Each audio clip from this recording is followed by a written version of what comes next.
Argentina football దిగ్గజం Lionel మెస్సీతో పోరుకు ముఖ్యమంత్రి రేవంత్ రెడ్డి సిద్ధమవుతున్నారు. ఎలాగైనా మెస్సీ మీద గెలవాలనే తపనతో సమయం కుదరకపోయినా వీలు చూసుకుని మరి మైదానంలోకి దిగి చెమటరుస్తున్నారు సీఎం రేవంత్ రెడ్డి గారు. అసలు మెస్సీతో రేవంత్ రెడ్డి మ్యాచ్ ఎప్పుడు ఉంటుంది, అందుకు సీఎం ఎక్కడ ప్రాక్టీస్ చేస్తున్నారు తదితర విషయాలు ఇప్పుడు తెలుసుకుందాం.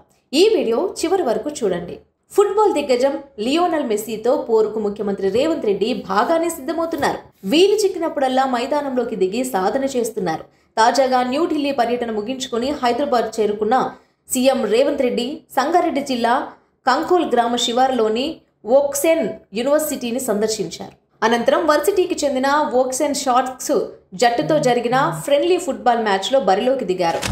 ఆటలో భాగంగా సీఎం రేవంత్ రెడ్డి కొట్టిన కిక్లు, చేసిన పాసులకు విద్యార్థులు కేరింతలు కొట్టారు. ఇక సాకర్ దిగ్గజం లియోనల్ మెస్సీ, ముఖ్యమంత్రి రేవంత్ రెడ్డి మధ్య ఉప్పల్ స్టేడియంలో 13వ తేదీన జరిగే మ్యాచ్కు పటిష్టమైన భద్రత కల్పించాలని డీజీపీ శివధర్ రెడ్డి అధికారులను ఆదేశించారు. Rachakonda CP Sudheer Babu, intelligence chief Vijay Kumar ఇతర సీనియర్ అధికారులతో కలిసి ఉప్పల్లోని రాజీవ్ గాంధీ అంతర్జాతీయ స్టేడియాన్ని డీజీపీ సందర్శించారు. స్టేడియంలో భద్రతా ఏర్పాట్లను పరిశీలించిన డీజీపీ జీహెచ్ఎంసీ, విద్యుత్ శాఖ, water works, sports authority of తెలంగాణకు చెందిన అధికారులతో పాటు మ్యాచ్ నిర్వాహకులతో సమీక్ష నిర్వహించారు. మెస్సీకి ఉన్న ఆదరణను దృష్టిలో పెట్టుకుని భద్రతా ఏర్పాటు చేయాలని స్పష్టం చేశారు. కాగా పాసులు, టికెట్లు ఉన్న వారికి మాత్రమే స్టేడియంలోకి అనుమతిస్తామని, స్టేడియానికి చేరుకునే మార్గాల్లోనే పాసులు, టికెట్ల పరిశీలన చేపడతామని రాచకొండ సిపి సుధీర్ బాబు వివరించారు. ఇదండి సంగతి. ఈ వీడియో కనుక మీకు నచ్చినట్లయితే లైక్ చేయండి, కామెంట్ చేయండి, ఈ వీడియో మీ ఫ్రెండ్స్ కి షేర్ చేయండి.